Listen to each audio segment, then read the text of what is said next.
अस्सलाम वालेकुम नाज़रीन, मैं हूं हसाम दुरानी और आप देख रहे हैं प्रोग्राम सियासत। नाज़रीन, अगर हम सियासत की बात करें और जियो पॉलिटिक्स की बात करें तो ईरान और अमेरिका के जो मुज़ाकरात होने वाले मुज़ाकरात हैं, जो वो आजकल एक बहुत ही गंभीर सूरत हाल इख्तियार करते हुए हमें नजर आ रहे हैं। कुछ यारान मन तो हमें यहाँ तक बता रहे हैं कि तमाम तर मुज़ाकरात जो हैं या तमाम तर पॉइंट्स जो हैं वो तो ऑलरेडी तय हो चुके हैं, और बाज़ जगह पे हमें ये कहा जा रहा है कि जनाब कोई भी ऐसा मामला ऐसा नहीं है या ऐसा पॉइंट ऐसा नहीं है जो कि तय हो चुका हो। अब यहाँ पे बेसिकली दो मकतबा फिक्र जो है हमें सामने नजर आ रहे हैं। एक मकतबा फिक्र जिसके मैंने पहले जिसकी तरफ इशारा किया, जो ये कहता है कि तमाम तर मुज़ाकरात हो चुके हैं, तो बकौल उनके कि जनाब चीजें तो सेटल हो चुकी हैं, लेकिन क्योंकि अपनी अवाम को भी कुछ दिखाना है, ईरान की अवाम को भी और अमेरिका की अवाम को भी कुछ ना कुछ दिखाना है, इसलिए ये तमाम तर चीजें हो रही हैं। और अभी चंद दिन और भी ऐसे गुजरेंगे जहां पे एक दूसरे के ऊपर friendly fires sort of things जो होती हुई नजर आएंगी। लेकिन दूसरी जानब ये कहा जा रहा है, जो कि दूसरा मकतबा फिक्र है, वो ये कहता है कि जनाब मुज़ाकरात का पहला राउंड भी फेल हो गया, दूसरा राउंड भी फेल हो जाएगा, और उसके बाद तीसरे राउंड पे जब आएंगे तो तब पता लगेगा चीजें क्या हुई हैं। और तमाम तर मलबा जो है वो पाकिस्तान के ऊपर डाल रहा है कि पाकिस्तान ने जो है ये मसालत जो है वो प्रॉपर तरीके से नहीं की। अब यहाँ पे छोटी सी एक बात यह है कि ये मसालत करवाने वाला कौन था, पाकिस्तान था या पाकिस्तान जो था उनको सिर्फ सालसी दे रहा था। अब यहाँ पे दो चीजें ऐसी हैं जिसके ऊपर बहुत ज्यादा जो है एक डिबेट हो रही है। जबकि एक इसी के ऊपर हम कहते हैं कि सुलह करवा रहा है पाकिस्तान, दूसरी जानब ये कह रहे हैं कि नहीं, सुलह के लिए राह हमवार कर रहा है पाकिस्तान। अब ये एक बहुत बड़ा क्वेश्चन मार्क है लोगों को। और अगर वैसे देखा जाए तो दरमियान में इन दोनों मौकफ, जो दोनों मौकफ है, उनके दरमियान में बहुत बारीक एक लाइन है, थिन लाइन है।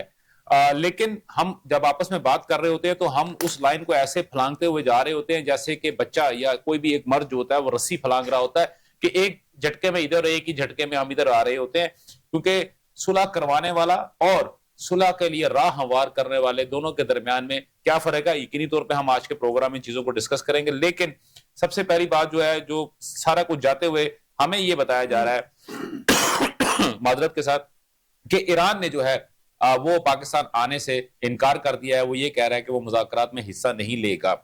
अब अगर यहाँ पे भी एक बहुत बड़ा सवाल पैदा होता है कि अगर ईरान पाकिस्तान नहीं आ रहा तो जेडी वेंस पाकिस्तान क्या करने के लिए आ रहा है? क्या क्या ये किसी टूर्नामेंट का मैच खेलने के लिए आ रहा है कि अगर ईरान की टीम यहाँ पे ग्राउंड में नहीं उतरेगी तो उसको जो है वॉक ओवर मिल जाएगा और वो 2 पॉइंट लेके चला जाएगा? क्या ये नंबर गेम चल रही है कि कौन से टीम ने ज्यादा गोल्स किए हैं, या ये नंबर गेम चल रही है कि कौन सी टीम ने ज्यादा स्कोर कर लिया है? ऐसा बिल्कुल नहीं है। जो सफारती अमल है वो बहुत ही स्लो प्रोसेस है। एक ऐसा स्लो प्रोसेस है जैसे कि अगर हम देखते हैं तो स्लो कुकिंग की जो होती है एक टेक्निक होती है, जिसके मुताबिक अगर हम गोश्त पकाते हैं तो इंतहाई धीमी आंच के अंदर हम गोश्त पकाते हैं, चाहे उसको 8 से 10 घंटे लग जाते हैं, लेकिन इतना लजीज वो गोश्त बनता है कि आप उसको खाते हैं तो ऐसे उठाते हैं तो पता लगता है कि रेशे अलग और हड्डी अलग। तो सफारतकारी भी जो है वो इंतहाई एक जो है ना स्लो प्रोसेस है, और वो भी आप ये समझ लें कि स्लो कुकिंग है।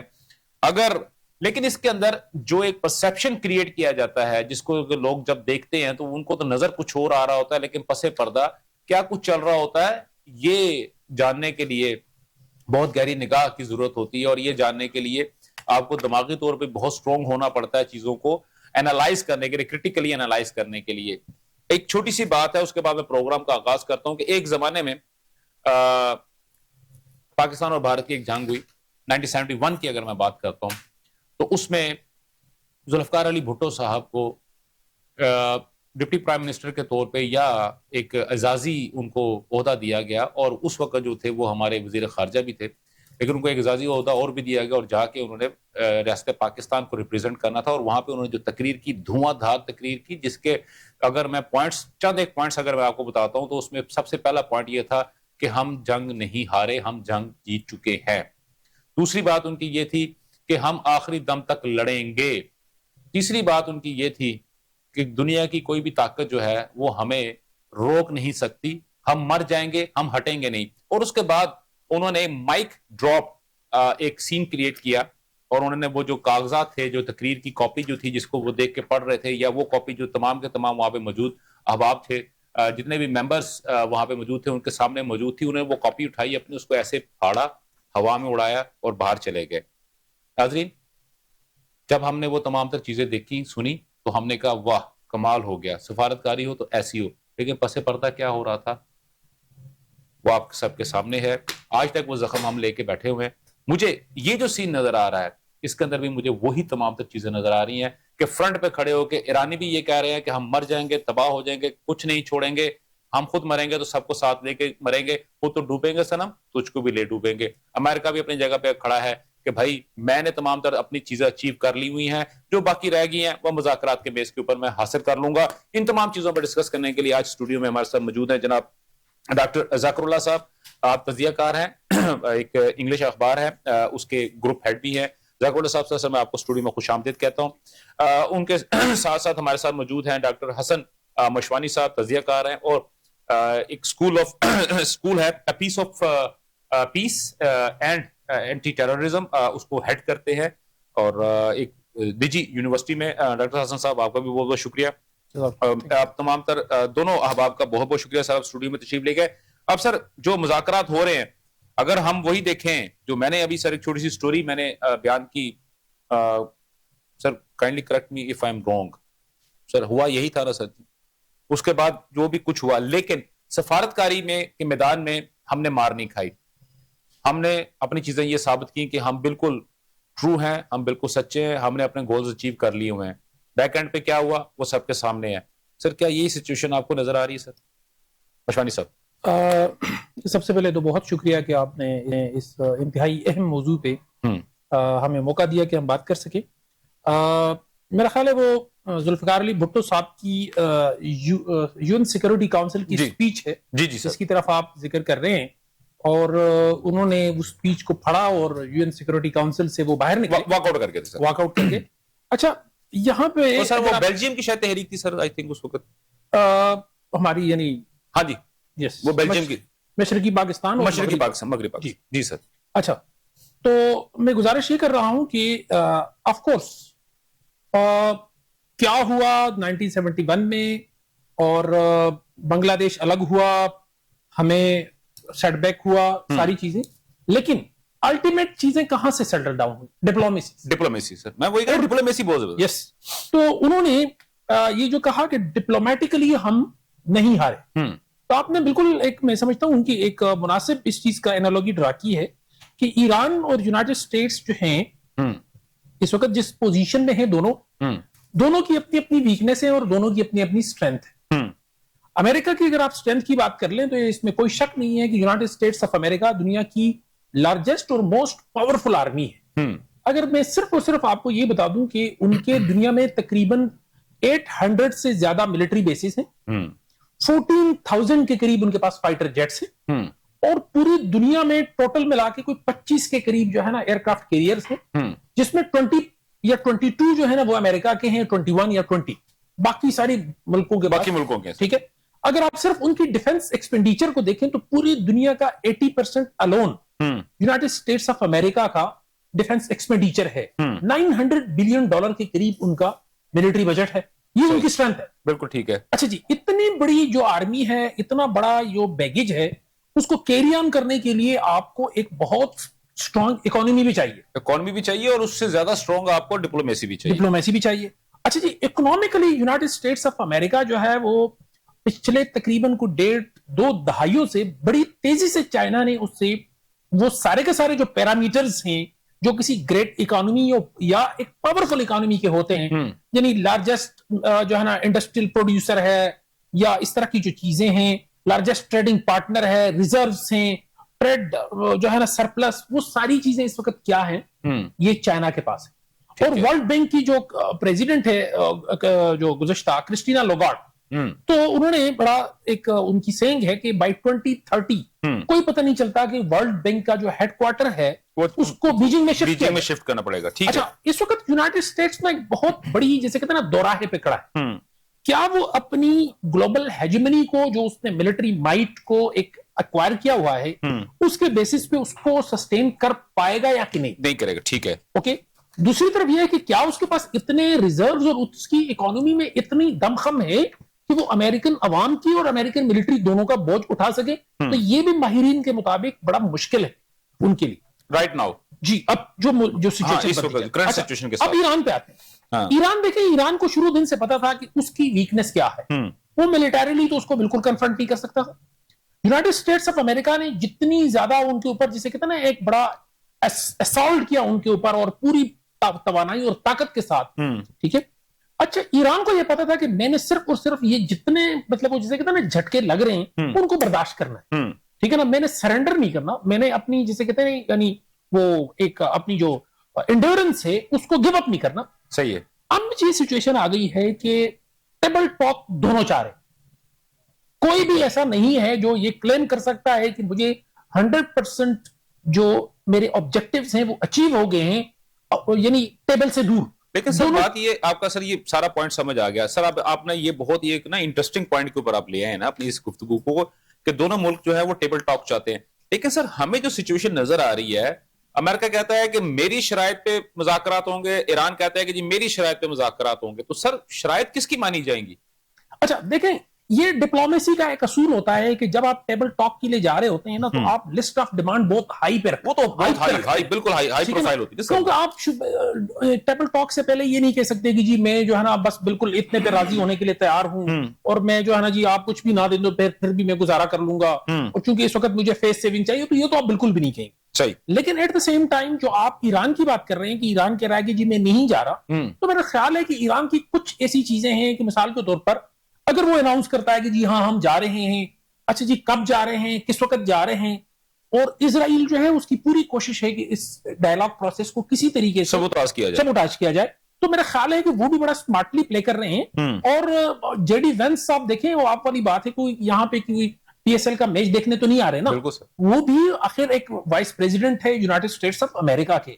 वो अगर 2 या 3 हफ्तों के अंदर दो दफा पाकिस्तान का विजिट करने के लिए तैयार हैं, तो पहली बात यह है कि वो भी कोई खैर सगाली के लिए नहीं कर रहे, उनको भी कुछ ना कुछ, जैसे कहते हैं ना, पसीना आया हुआ है, उसको ठंडा करने के लिए वो आ रहे हैं, कुछ देने के लिए, कुछ लेने के लिए आ रहे हैं। उनको भी कुछ जो पसीना आया है वो भी इस्लामाबाद में आके इंशाल्लाह उन्होंने ठंडा करना है। और दूसरी तरफ ईरान जो है उसको भी पता है कि यार अपनी आवाम को मैंने अगर मरवाना है, और सारी ऑलरेडी 47 इयर्स ऑफ सैंक्शंस हो चुके हुए, तो मेरा ख्याल है वो भी कहते होंगे कि यार किसी न किसी तरीके से, क्योंकि आप देख लें ईरान की बड़ी अच्छी हिस्ट्री रही है। आप जेसीपीओ को देख लें, उन्होंने टेबल टॉक किए, अभी जंग से पहले वो देख लें उन्होंने टेबल टॉक किए, अभी भी जब इस्लामाबाद में डायलॉग का फर्स्ट फेज हुआ तो उन्होंने कहा टेबल टॉक किए उन्होंने।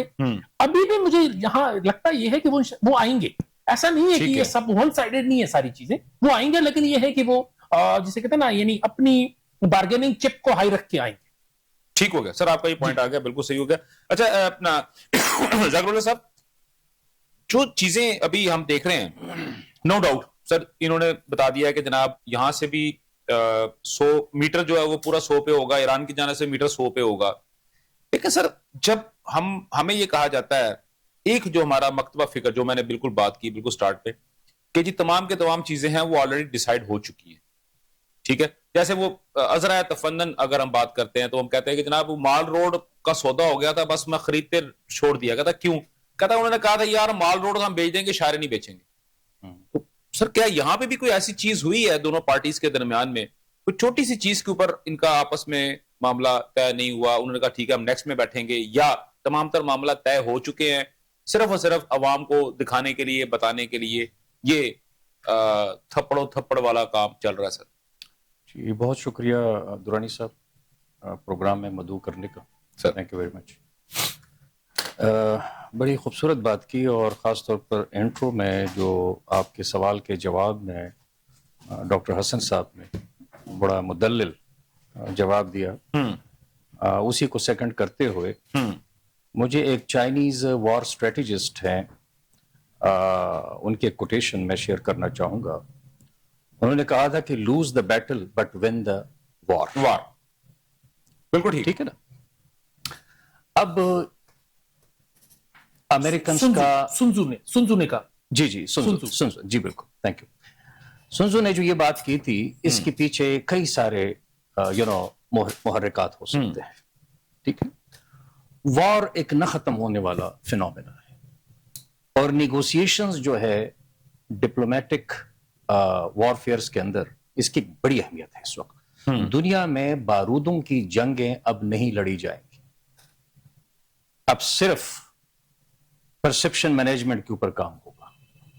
और इस वक्त जिन जिन के बारे में दुनिया में जिन लोगों ने अपने इमेज को खराब किया हुआ है, खासतौर पर मौजूदा जो स्टेक होल्डर्स हैं, ये उनके लिए एक बेहतरीन मौका है कि सबसे पहले तो आप उनके ऊपर जो ब्लैक स्टिग्मा लगे हुए हैं ना, वो धुल जाए। सर वो किस पहली बात ये है, पहली बात ये सर है, ये भी बता देना किस किस पे भी वो लगा हुआ स्टिग्मा। ब्लैक स्टिग्मा जारी बात है, अमेरिका के ऊपर ब्लैक स्टिग्मा लगा हुआ है, ठीक है। हमारे ऊपर भी एक ब्लैक स्टिग्मा लगा हुआ है कि हम जो है ना दहशतगर्दी को फरोग देने वाले लोग हैं, ठीक है। हमें टेररिस्ट कब कब कहा गया, हमें फंडामेंटलिस्ट कहा गया, हमें ये लेबल कब से जो है ना हम इसी को धोने के लिए कोशिश कर रहे थे। अब अल्लाह ने एक मौका दे दिया है कि इसमें हमारे जो स्टिग्मा है ये भी धुल जाएंगे इंशाल्लाह, और वो धुल रहे हैं काफी हद तक इंशाल्लाह। सर 1990 से लेके अब तक हमारे भाई स्टिग्मा लगा हुआ है ना सर। अब आपके सवाल की तरफ आता हूं कि आपने फरमाया कि भाई वो तो कोई मैच खेलने नहीं आया हुआ, जो अमेरिकन जेडी साहब हैं, क्योंकि साजो सामान उनका पहुंच चुका है ना सर। पॉइंट ये है कि इस वक्त वो चाहते हैं कि बस हम कोई सिचुएशन ऐसी क्रिएट हो कि हम इसमें से निकल आए, इस बहरान से। सर वॉर से निकल आए, बैटल से तो निकले हैं, बैटल तो कंडीशन है, लेकिन वो वॉर से निकलने की कोशिश कर रहे हैं। लेकिन बेसिकली इस वक्त जो ईरानी है, ईरानी नहीं चाहते कि हम सिर्फ बैटल, वो ना बैटल हारना चाहते हैं, ना वो वार को हारना। बेसिकली वो दिलचस्पी रख रहे हैं कि ये जो न खत्म होने वाली जंग है ना, इनके मुताबिक पहले इसका कोई सेटलमेंट हो, इसके ऊपर कोई फैसला हो, और वो फैसला कुन मोड़ पे मामला आ चुका हुआ है। उनका ना आना इस बात की दलील है कि वो अपनी वजन बढ़ा रहे हैं और वो अपने टर्म्स कंडीशंस के ऊपर इस चीज को कल्मिनेट करना चाहते हैं। बेसिकली आपके कहने का मतलब यह है, अगर मैं सादा अल्फाज में अपने नाजरीन के लिए, अपने जो सुनने वाले हैं उनके लिए, कि मामलात तय हो चुके हैं और ईरान आएगा और जरूर आएगा। जी बिल्कुल बिल्कुल, ईरान जरूर आएगा, और इनके कई सारे जो मुतालिबात थे, इनके जो मुतालिबात थे, उनकी तरफ से तो गुजारिशात थी कि भाई अगर ऐसे हो जाए तो हम किसी नतीजे पे पहुंच जाएंगे। ठीक है, अब वैसे ही होएगा इंशाल्लाह। और ये जो मैं गुजारिश करता हूं, ये जो निगोशिएशंस होती है ना, ये जब तक विन विन ना होना, या विन लूज हो या लूज विन हो, दोनों बड़े कमजोर होते हैं। नहीं ठीक है, अब जब तक विन विन माहौल नहीं बनेगा उस वक्त तक, यानी कि दोनों पार्टी जब तक हंसी खुशी जिंदगी नहीं गुजारेंगे, उस वक्त फायदा कोई नहीं, कोई ना कोई फटा चलता रहेगा। लेकिन सर इसी के अंदर एक जिमनी चीज, अगर जिस आपने ये बात की उसमें डालें, तो सर ट्रंप की जानब से जो मुसलसल पॉइंट्स आ रहे हैं, तो आप ये कह रहे हैं कि IRGS की जानब से जो चीजें हुई हैं, और इराक जो वो अपनी शर्तों के ऊपर प्यार करना चाह रहे हैं, ऊपर से जो अमेरिका है सर, उसकी जानब से भी, ट्रंप की जानब से बहुत सारी चीजें हुई हैं। सर पिछले दिन भी उनका जहाज एक पकड़ लिया, आज भी एक उनका बहरी जहाज पकड़ लिया, और बल्कि कहा कि ये तो पेंटागन की लिस्ट के अंदर ये जहाज जो था वो बैन था, ब्लैक लिस्ट था, जो भी था, तो हमने इसको पकड़ लिया है। तो सर ये जो चीजें हैं, ये क्या शो करती हैं कि क्या ये फ्रेंडली फायर्स हो रहे हैं, या अपना स्कोर, यानी कि फाइनल स्कोर से पहले पहले अपना को 2-4 स्कोर सेटल करने के चक्कर में? सर देखिए, गुजारिश ये है कि अभी चूंकि तीनों तरफ है, मैं दोनों तरफ है नहीं कहूंगी, ये जो ट्राइपेटाइट है ना, इसके अंदर तीनों स्टेक होल्डर इस वक्त हालत जंग में है। चीजें अभी सेटल तो हुई नहीं है ना, ये हल्के पुल्के सर्जिकल स्ट्राइक्स तो होते रहेंगे। ठीक है, और फ्रेंडली फायर कह सकेंगे इनको? जी पाड़े, फ्रेंडली फायर्स कर लेंगे इसको, आप सर्जिकल स्ट्राइक्स कहें, फ्रेंडली फायर्स कहें, लेकिन एक दूसरे को हल्के पुल्के टच के साथ जख्मी करते रहेंगे उस वक्त तक, जब तक ये टेबल के ऊपर दोनों आपस में आके कोई सेटलमेंट ना करें, तो उस वक्त तक ये सिलसिला ऐसे चलता रहेगा। ठीक हो गया। अच्छा मशवानी साहब, अभी इन्होंने बात की कि ये 2 नहीं है, उन्होंने कहा 3 है, ट्राइका है। सर तीसरे के बारे में बात क्यों नहीं हो रही? सर तीसरा किधर है जो मेन कल्प्रेट है, जिसकी वजह से अमेरिका जो है वो इतनी सर 12,000, 15,000, 18,000, 20,000 किलोमीटर छोड़ के आया, और यहाँ पे आगे उसने पंगा लेना शुरू कर दिया। सर वो कहना तो नहीं चाहिए सर, हमारे गांव वगैरह में होता है ना सर, वो एक पत्ती सी माई होती है, मासी, वो लड़ाई करवाती, चुप करके आराम से बैठती रहती है, देखती रहती है, उसके बाद फिर दोबारा अपने काम शुरू कर देती है। सर उसको कहीं पे, अच्छा इजराइल की बात कर रहा हूं सर, मैं समझ गया आपकी बात को, मैं समझ सबसे पहले तो मैं आपको ना सेनेटर केरी का वो एक जो स्टेटमेंट है वो सुनाना जरूरी है, रिसेंट जो है सर। हाँ जी, उन्होंने कहा finally Netanyahu found stupid American president जी जी बिल्कुल sir, who was to be, यानी जिसको उन्होंने वो ट्रैप कर लिया था, इजीली उसने अपना चूरन बेच लिया हाँ, सर, जिसको उन्होंने ट्रैप कर लिया, क्योंकि सर वो ओबामा से शुरू हुआ था ना, फिर उसके बाद फिर दूसरा सदर आया, उसको वगैरह नहीं कि बेच ये सका। पिछले कंसेक्टिवली उन्होंने बहुत सारे प्रेसिडेंट्स को ये ब्रीफ करने की कोशिश की कि देखें ईरान के साथ ये हो गया, वो हो गया, इसको जब तक हम ये नहीं करेंगे वो नहीं करेंगे, लेकिन नोबडी जैसे कि ना बॉदर्ड अबाउट देम। लेकिन फाइनली उनको एक ऐसा आदमी मिल गया जो उनके ट्रैप में आ गया। अच्छा, अब वो ट्रैप तो कर चुके हुए हैं, लेकिन मैं आपको एक बात बता दूं कि अगर आप ना ये जो इंटरनेशनल अफेयर्स है ना सर, इसकी आप हिस्ट्री उठा के देखिए, मैं आपको ना इसकी कुछ चीजें पीछे की तरफ लेके जाऊंगा। आपको मुझे ये बताएं कि जब अमेरिका ने अफगानिस्तान पे अटैक किया था सर, तो उस वक्त इंटरम गवर्नमेंट के लिए एक करजई साहब आए थे। बिल्कुल आए थे सर, अच्छा जी, आपको पता है कि करजई साहब को नॉमिनेट किसने किया था? ईरान ने सर। अच्छा, अब United States of America Afghanistan में कितना द लार्जेस्ट मिलिट्री ऑपरेशन कर रहा है, और उसके अंदर जो इंटरम गवर्नमेंट है या इंटरम रिजीम जो है, उसको हामिद करजई उस कंट्री की तरफ से नॉमिनेट होता है ईरान की जानब, जिसके ऊपर उनके सैंक्शंस हैं sir. I think more than 130 या 140 के करीब सर उनपे सेक्शंस है अक़वाम मुत्तहिदा की ईरान के ऊपर सर जी, और उसमें यूनाइटेड स्टेट्स की तो लामुतनाई, उनकी तो लामुतनाई। ठीक है, दूसरा मुझे ये बताएं कि जब उन्होंने इराक में अटैक किया था, जी जी जी सर, और सदाम हुसैन की गवर्नमेंट को 2003 में टॉपल किया था। अच्छा जी, उस वक्त उन्होंने इंटरम पे कौन लेके आए थे? नूरी अल मालिकी गए थे, और इराकी साहब गए थे सर, खुद जाके उनको मुबारकबाद दे के आए थे और उनको कुर्सी पे बिठा के आए। तो नूरी अल मालिकी साहब का किबला किस तरफ था सर? वो ईरान की तरफ था सर, ईरान की तरफ था जी जी। तो मेरा जाती ख्याल है, वो शिया सुन्नी लड़ाई थी ना सर असल में, तो वो उस वजह से फिर आना तो था ना सर। देखिए, इराकी साहब उस वक्त जवान थे ना सर, फौजी वर्दी पहन के गए हुए थे सर। देखिए, कुछ चीजें ऐसी होती हैं कि इंटरनेशनल पॉलिटिक्स में कहते हैं ना कि व्हाट यू से यू डोंट मीन दैट, नहीं, and what you mean you don't say that, बिल्कुल ऐसे सर। तो ये सब कुछ उसी तरह चल रहा है, ठीक है। और मैं जाती तौर पे ये समझता हूं कि जिस एक्टर की तरफ आपने जिक्र किया है, मेरा ख्याल है कि ये भी एक बहुत ही जबरदस्त स्ट्रेटेजी है कि उसको कहा कि भाई तू बाहर रख, ठीक है। और मैं समझता हूं कि पाकिस्तान की डिप्लोमेटिक एक बड़ी सक्सेस है कि उसको हमने रखा ही आउट ऑफ द सर्कल है, यानी कि उसको इस काबिल ही नहीं, यानी कि शो ये करवाया कि हम उसको किसी काबिल समझते हैं। हाँ जी, जो हमें आइसोलेट करने के पीछे लगा हुआ था ना सर, जो पूरी यानी हमारे ईस्टर्न जो हमसाया है हमारा, उसके साथ मिलके उसकी यही एक एफर्ट थी कि जी हम पाकिस्तान को आइसोलेट करेंगे, इनको दहशतगर्दी के जरिए जो है ना इंटरनली भी और एक्सटर्नली दोनों तरफ से डैमेज करेंगे।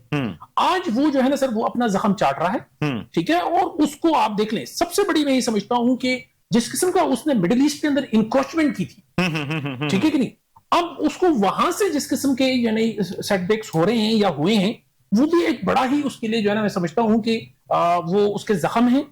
और तीसरी तरफ पे मैं ये समझता हूं कि अगर डोनाल्ड ट्रंप साहब उसके इस सारी इस प्रोसेस में लाए बगैर कोई एग्रीमेंट या कोई डील साइन करते हैं, सही, तो उनकी जो लॉबिंग है जो यूएस के अंदर, जिनकी इतनी बड़ी इन्वेस्टमेंट है, जो कि बिलियंस ऑफ डॉलर्स की जो है ना अमेरिकन रिजीम्स पे पैसा लगाते हैं, तो मुझे ये बताएं कि क्या उनका कारोबार को कोई नुकसान नहीं पहुंचेगा? बहुत ज्यादा पहुंचेगा सर, ठीक है कि नहीं? हिट होगा सर, बिल्कुल डेंट पड़ेगा, और बल्कि उनकी बैकबोन के ऊपर डेंट पड़ेगा। एग्जैक्टली। तो मैं ये समझता हूं कि सारा क्रेडिट जो है वो इस वक्त पाकिस्तान की एक जो एक बड़ी स्ट्रॉन्ग और बड़ी एफिशिएंट किस्म की जो डिप्लोमेसी हो रही है, कि पाकिस्तान ने एक शानदार काम किया है कि सऊदी अरब और ईरान को बराह रास्त लड़ने नहीं दिया, ईरान को इस चीज पे कन्विंस किया कि वो टेबल टॉक के लिए आए, ठीक है। और दूसरी तरफ अमेरिकन रिजीम जो है, जो ये देखें, ये वही यूनाइटेड स्टेट्स ऑफ अमेरिका है जिसका प्रेसिडेंट जो है ना हमारे प्राइम मिनिस्टर को कॉल नहीं कर रहा था सर। कॉल क्या छोड़े, वो तो मिलना पसंद ही नहीं करते थे सर, बात ही नहीं, बात करना पसंद नहीं करते। वो ये कह रहे थे कि मैं उस लेवल का वो नहीं हूं, और उनका ना एक अंडर सेक्रेटरी लेवल का 21 ग्रेड का 20 ग्रेड का बंदा हमारे साथ निगोशिएट करता था, बिल्कुल ऐसे, और वो प्राइम मिनिस्टर के साथ बैठ के करता होता। जी जी। और अब इस वक्त सिचुएशन ये है कि डोनाल्ड ट्रंप साहब जो है ना, वो दिन में कम से कम 10 से 12 दफा Pakistan is a great country, Pakistan prime minister is great, Pakistan field marshal is great, ये 8, 10, 12 दफा ना कहे ना सर, तो मेरा ख्याल है उनका खाना हजम नहीं होगा। हाँ बिल्कुल। लेकिन सर एक चीज और भी तो है ना सर, वो तो उनका अपना मीडिया कहता है कि वो दिन में अगर 19 झूठ ना बोले, और वो बल्कि फैक्शन फिगर के बाद के साथ बताते हैं कि पूरे दिन में 19 झूठ। डिसएग्री करता हूं, ये सच ही बोल रहा है सर। अच्छा, ये वाला सच बोल रहा है, क्योंकि ये आपको पसंद आ रहा है ना सर, इसलिए वो सच बोल रहा है। ये सच बोल रहा है। अच्छा सर, इन्होंने अभी बात की जो है खित्ते की बात की, और खासतौर पे ईरान की, और तो सर अभी ये सोमालिया और सोमीलैंड का सर क्या मसला पैदा हो गया सर? अभी तो ये यहाँ पे ये बात हो रही है कि बड़ा सेटबैक लग रहा है इजराइल को, तो सर उसी दौरान में जो है हमें एक नई चीज एक नई डेवलपमेंट जो पूरे खिते के अंदर नजर आ रही है, सोमालिया और सोमीलैंड के दरमियान में। तो वो सर पूरे का पूरा खिता जो है वो उठा के तो जनाब वो इजराइल ने वहां पे अपनी नई हुकूमत बना दी। और वो डायरेक्ट हिट किसको करेगा सर? इधर से ईरान है, उधर से सऊदी अरेबिया है, उधर से सर दूसरे ममालिक हैं। तो सर इस डेवलपमेंट को कैसे देख रहे हैं आप? और अगर ये जो लड़ाई हो रही है जिसमें अभी तक हमने जो बात हो रही है, तो सर इस पीस पैक्ट के बाद इसका क्या बनेगा सर? देखिए, ये जितनी इन्होंने डॉक्टर साहब ने गुफ्तगू की है, इन्होंने कुछ इशारे दिए हैं सर। उन्हीं इशारों की वजह से मैंने सर एकदम मेरे ज़हन में आया, मैंने कई सवाल क्वेश्चन आपसे भी पूछे ना सर। और ये बड़ा रिलेवेंट क्वेश्चन है। जाहिर बात है कि इस वक्त मैंने जैसे अपने पिछले उसमें गुजारिश की कि मामलात जिस तरफ जा रहे हैं, इसमें वो ख्वाब जो इजराइल के ख्वाब थे ना, वो सारे जो है ना चकनाचूर हो गए। वो जो ग्रेटर इजराइल की बातें हो रही थी, और इन्होंने जो अपने फार्मूले के मुताबिक कहां पे इन्होंने माइलस्टोन लगाए हुए थे कि हम यहां से शुरू करेंगे, यहां से फिर यहां पहुंचेंगे, यहां से फिर यहां पहुंचेंगे, और एंड पे जाके जो एक मतलूबा हदफ तक वहां यानी कि हम रात का जो डिनर होगा ना वो हम लाहौर जिमखाना वही वाली जो हिंदुस्तान वाले कहा करते थे ना। ठीक।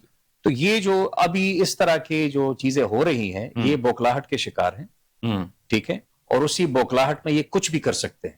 आने वाले 48 आवर्स में इससे भी बदतरीन किस्म की चीजें मैं आपको बताता चलूं। और एक और चीज ज़िमनन मुझे इस वक्त याद आ रही है कि खलीजी ममालिक को तो ट्रंप ने बिल क्लियर करने के लिए रखा हुआ है। बिल्कुल ऐसे कि ये हमारे बिल क्लियर किया करें। इस जंग का आपको पता है कि इस वक्त ट्रंप की इन गलत पॉलिसीज की वजह से बाज़ाहिर तो अभी पर्दा जो है ना, मतलब पर्दा है, पर्दे में है वो, कि वो एक तरक्की याफ्ता मुल्क है। लेकिन इस तरक्की याफ्ता मुल्क की अभी मुझे जो लेटेस्ट फिगर्स आई हैं, मुझे एक बड़े बाखबर जराए से पता चली कि इस वक्त तकरीबन $5 बिलियन पर डे खर्चा हो रहा है सर। नुकसान हो रहा है, खर्चा हो रहा है, नुकसान हो रहा है। और वो उसको पता है कि भाई ये बिल मैंने कहां से क्लियर करवाने, सऊदी अरब, और ये बिल इन्होंने उन्हीं से क्लियर करवाने कि भाई इतना नुकसान हो गया है, अब आप ये भर दीजिएगा। तो इन लोगों की तो टोटल हैसियत इस तरह की है। और ये जो आप बता रहे हैं कि भाई हमारे बड़े गीत गाए जा रहे हैं, कभी फील्ड मार्शल साहब का नाम जो है ना, मतलब talking very high of him, मेरी जान, ठीक है, मेरी जान, और ये बड़े they are good boys, you know, ये दोनों। तो भाई देखें, वो तब तक गुड बॉयज हैं जब तक वो उनके टर्म्स के ऊपर ये मामला सेटल ना, यानी कि उनके सर देखें, अगर ऐसी बात है तो सर हमने 1990s में हमने देखा, और हमने लेट 90s में हमने ये सारी चीजें देखी हैं। पाकिस्तान था या अफगान मुजाहिदीन थे सर, व्हाइट हाउस के डायरेक्ट वो मेहमान होते थे, नाश्ता होता था, लंच होता था, डिनर होता था, और उनको प्रेसिडेंशियल प्रोटोकॉल दिया जाता था। तो उसके बाद जैसे ही वो रशिया कोलैप्स हुआ, तो वो सारी चीजें सर खत्म हो गई। और हर जंग के बाद ना दुनिया के नक्शे बदल चुके हैं। हाँ। वर्ल्ड वार 1 के बाद देखो, फिर वर्ल्ड वार 2 के बाद देखो, 2 ताकतें दुनिया के नक्शे के ऊपर उभर के सामने आई हैं। एक को आपने वेस्टर्न, और दूसरे को आपने ईस्टर्न का। फिर एक अगली, अब ये वाली जो जंग है, इसने भी दुनिया का नक्शा बिल्कुल चेंज करना है। इस वक्त यूएसएसआर चूंकि नहीं है इस पूरी कहानी के अंदर, चाइना है सर, इस वक्त चाइना है। तो मैं समझता हूं कि ये जो है ना एक बेहतरीन मौका है।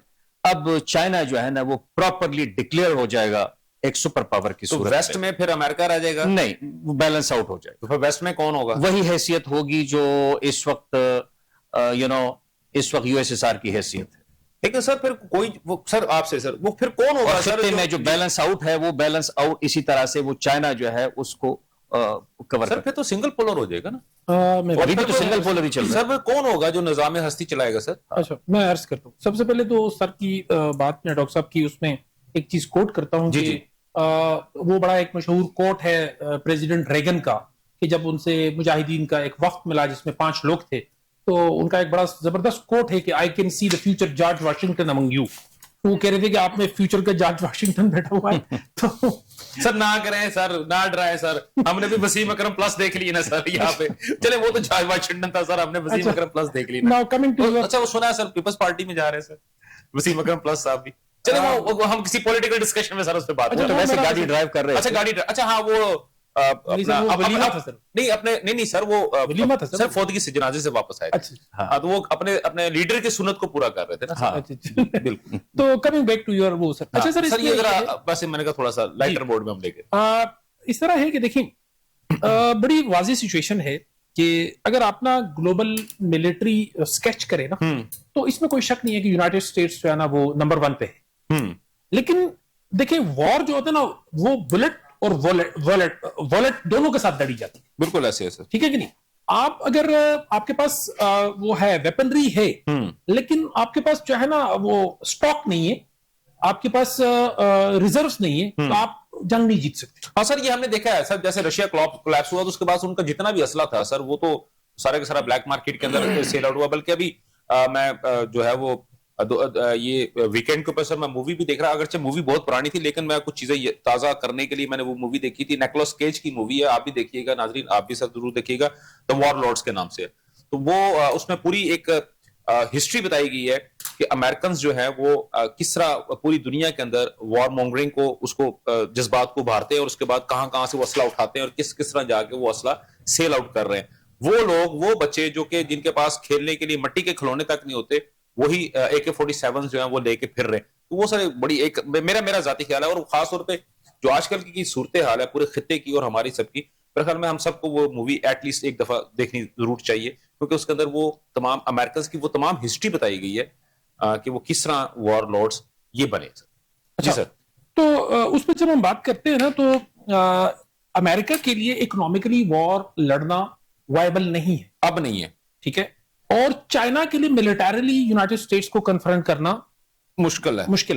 इस पे एक बड़े जबरदस्त राइटर हैं ग्राम एलिसन, उन्होंने एक बुक लिखी है कि can China and the US escape Thucydides trap, कि एक राइज कर रहा है और दूसरा डिक्लाइन कर रहा है। ठीक है। डिक्लाइनिंग पावर जो होती है ना, डिक्लाइनिंग सुपर पावर, वो यूजुअली हाइपर पावर हो जाती है।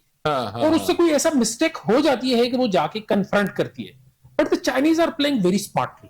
वो जो है ना वो राइजिंग के ऊपर है ना सर, वो राइजिंग के ऊपर है, वो नहीं चाहेंगे कि वो, तो मुझे ये सिचुएशन लगती है कि इस वक्त जो दुनिया है वो ऑलरेडी तकरीबन यानी मल्टीपोलर इन द सेंस इस तरह हो चुकी हुई है कि यूनाइटेड स्टेट्स ऑफ अमेरिका जो है वो as a great power survive करेगा, लेकिन वो as a single handed global hegemon जो है ना वो सरवाइव नहीं कर पाएगा। बस है कि वो अल्फा मेल का सिर्फ टैग उसको रह जाएगा, लेकिन वो अल्फा मेल होगा नहीं सर। नहीं हो, ठीक है। दूसरी तरफ ये है कि चाइना जो है वो एक, उसने भी अपना जिसे कहते हैं ना BRI के जरिए और इकोनॉमिक जो उसके इनिशिएटिव्स हैं और वो सारी उनके जरिए उसने एक अपना एक अच्छा खासा पॉलिटिकल इन्फ्लुएंस बिल्ड कर लिया हुआ है। ठीक है।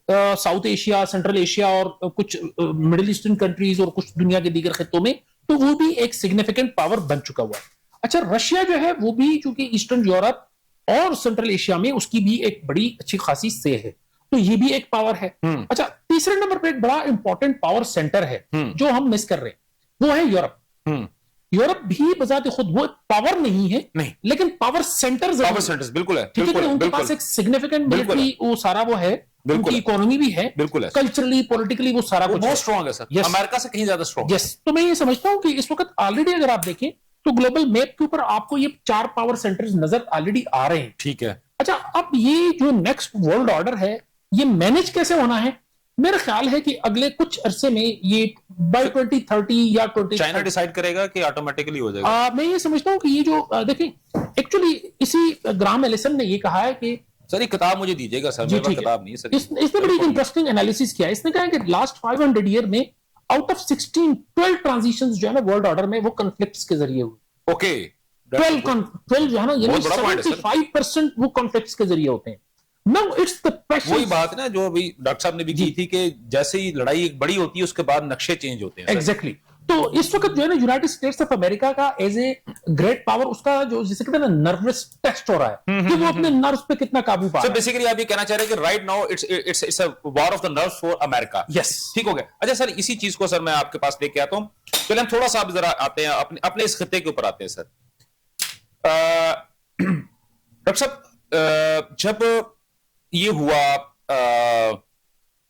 सिंदूर हुआ, तो सबसे पहले सर सऊदी अरब गया, इंडिया के पास, मोदी के पास गया, बड़ी अच्छी गपशप मारी, और उसके बाद फिर पाकिस्तान आया और उसने कहा कि भाई बस कर दो यार, जो होना था हो गया। तो पाकिस्तान ने इनकार कर दिया कि नहीं, अब हम जो है अब हम करके हटेंगे, या हम नहीं, या आप नहीं, या गाक नहीं। ठीक हो गया सर। ईरान से इराकची साहब उड़े, बाकायदा तौर पर गए, जयशंकर के साथ बैठे हैं, तस्वीर बनी है, 1-2 मुआहदों पे साइन हुआ। यूएई बकायदा तौर पे गए, सदर गए, ठीक है, उनसे मिले, उनको कहा गया don't worry we are with you, उनकी मोदी साहब का कंधा थपथपाए और वापस आ गए। ये वही है ना सर जो कह रहे थे कि मैं 25 मिनट से ज्यादा मेरे ख्याल है पाकिस्तान में नहीं ठहरना चाहता। बल्कि सर मैंने पूरा एक आर्टिकल लिखा है, वो मशरक अखबार में छापा भी, और वो मुझे कुछ बैशिंग भी हुई है इंडिया से, मेरे ऊपर उस आर्टिकल पर बहुत ज्यादा बैशिंग हुई। खैर एनीवेज, अच्छा, तो राइट नाउ सर, जब ये सिचुएशन हुई, ईरान के ऊपर एक अटैक होता है, मोदी साहब नहीं जाते वहां पे, या उनसे बात नहीं करते, या इंडिया का कोई बंदा नहीं जाता। चले ईरान के साथ तो मान लिया नहीं, क्योंकि वो इजराइल की जानब से उनके ऊपर प्रेशर था, और उनके जितने भी जासूस थे वो सारे इनके थे, और इन्हीं के पेरोल के ऊपर आगे से फिर उन्होंने हायर किए हुए थे, अफगानिस्तान से हायर किए अफगानी जो थे वो पकड़े गए, एक लंबा चौड़ा खाता बना मान गए। सर यूएई क्यों नहीं गए? यूएई तो ऑलमोस्ट तबाह कर दिया ईरान ने, उनके साथ जाकर सिंपैथी क्यों नहीं शो की सर इन्होंने?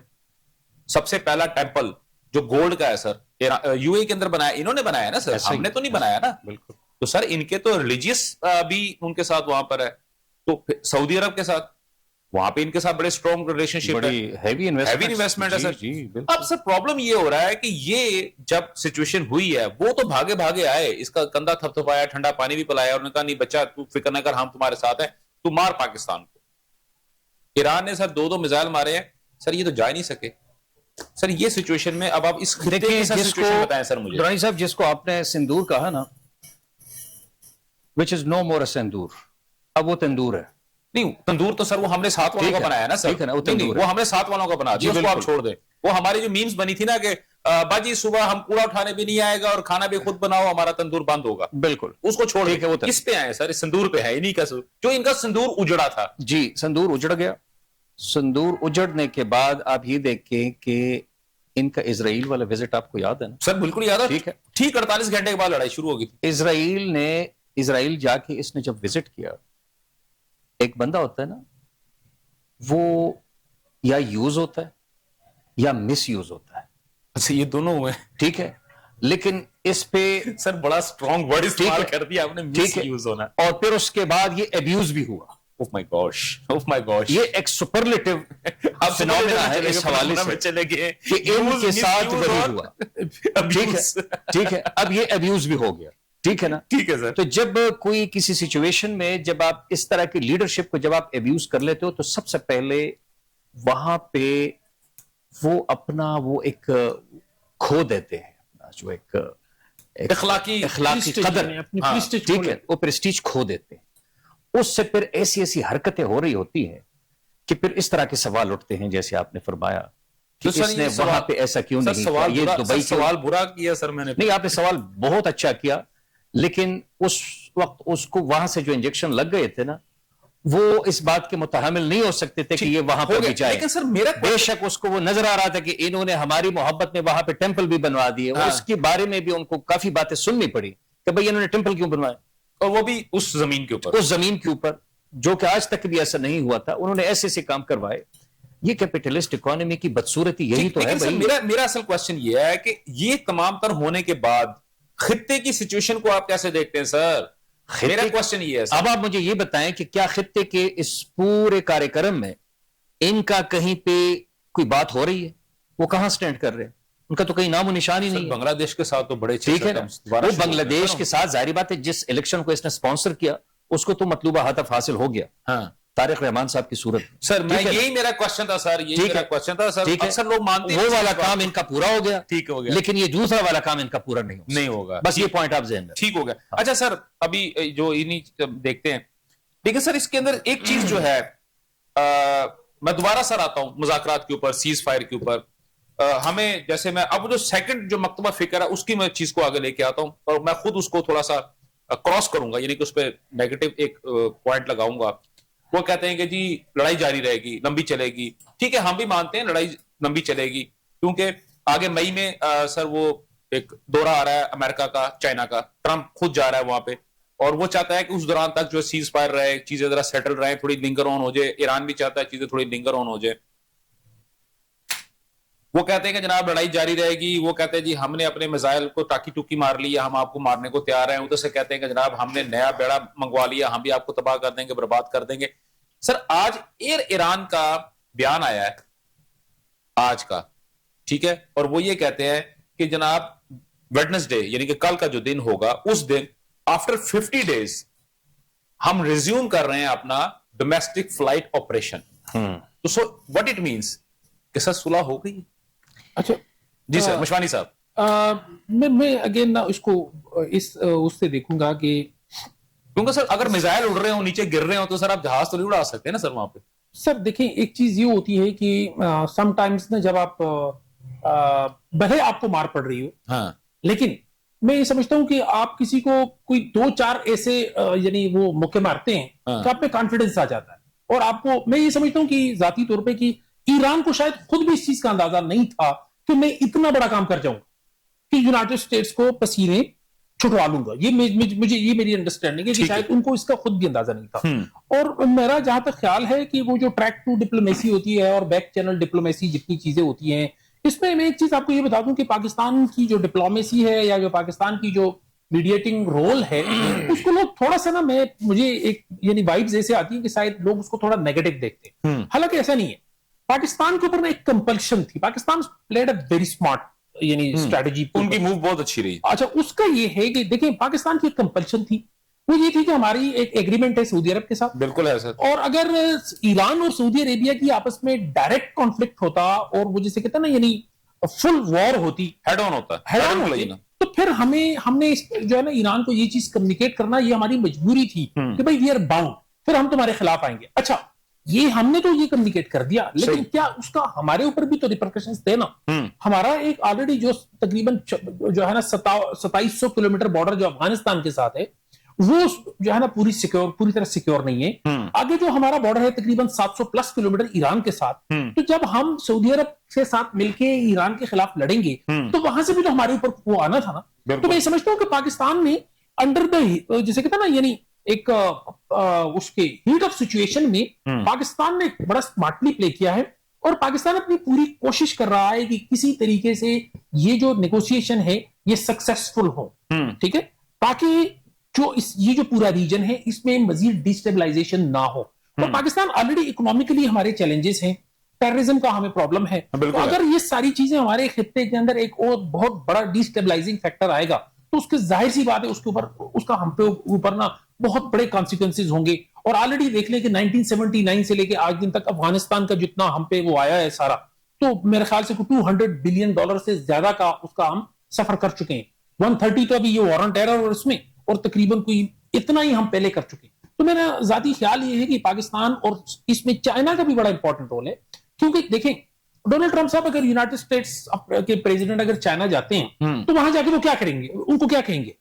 सबसे बड़ी चीज ये है कि जो अमेरिका है इस वक्त वो ट्रेड इम्बैलेंस को चाइना के साथ बैलेंस करना चाहता है, बिल्कुल ठीक है, डेफिसिट के अंदर है ना सर। यस, तो अगर वो ट्रेड बैलेंस करने जा रहे हैं और वहां से चाइनीज शिप को वहां पे उन्होंने क्या किया हुआ है, रोका हुआ है सर, रोका हुआ है। तो मुझे ये बताएं कि क्या चाइना उनको फेवर देगा? नहीं, कभी बिल्कुल भी नहीं देगा। तो डोनाल्ड ट्रंप साहब भी बुरी तरह फंसे हुए हैं। वो भी चाह रहे हैं कि G14 मई से पहले कोई ऐसी सिचुएशन आ जाए कि मैं ये कह सकूं कि मैंने जो है ना मैं ट्रॉफी साथ लेके चला। यस, और दूसरी चीज ये है कि जो उनका इलेक्शन आ रहा है उससे भी पहले जो कांग्रेस का इलेक्शन जो है ना सर वो बेसिकली ठीक हो गया। तो ये सारी चीजें इस तरह हैं कि बेसिकली वो इसलिए टाइम गेन कर रहे हैं। Yes, all the players are under pressure. ठीक हो गया। अच्छा सर, अगर मैं इसी पे आता हूं, खित्ते के अगर मैं ऊपर आता हूं, सर सूडान ने पाकिस्तान के साथ एक माहिदा किया था GF-17 का, तो सर वो कल उड़ती उड़ती खबर थी कि वो कैंसिल हो रहा है।